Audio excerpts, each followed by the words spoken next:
ଜାଣିଛ ଜାଣିନ ଗୋଟେ ମାଙ୍କଡ଼ ଥିଲା।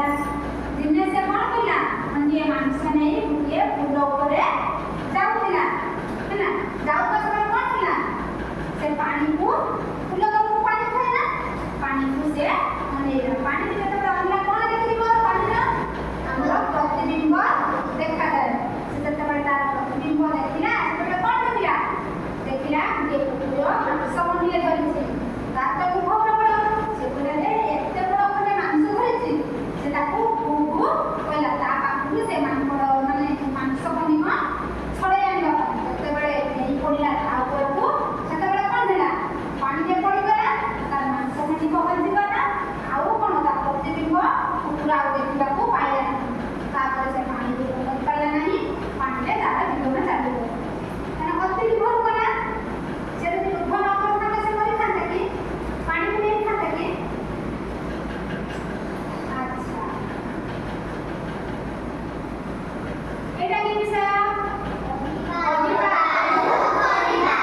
ଏଥିରେ କିଏ ବିଷୟବସ୍ତୁ ଅଛନ୍ତି?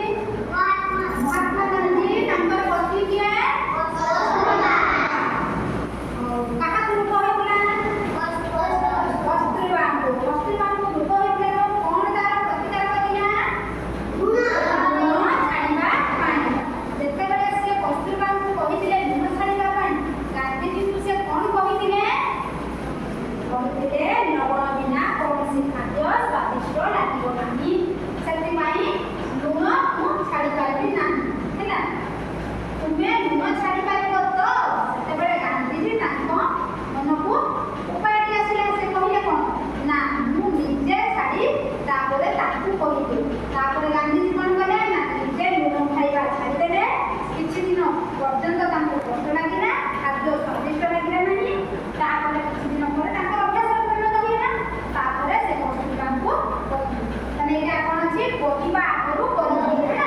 ପ୍ରତ୍ୟେକ କାର୍ଯ୍ୟକୁ ଆମେ ନିଜେ କରିବା ତାହା ସାଧା କି କଷ୍ଟ ତାପରେ ଅନ୍ୟକୁ କହିବା। ଆଚ୍ଛା ଏଇଟା ବିଷୟଟା କିଏ ସ୍କୁଲକୁ ଯାଇଥିଲା? ସାନୁ ଯାଇଥିଲା। କାହା କାହା ମଧ୍ୟରେ ଏଇ ଗପଟି ଚାଲିଥିଲା କଥାଟି?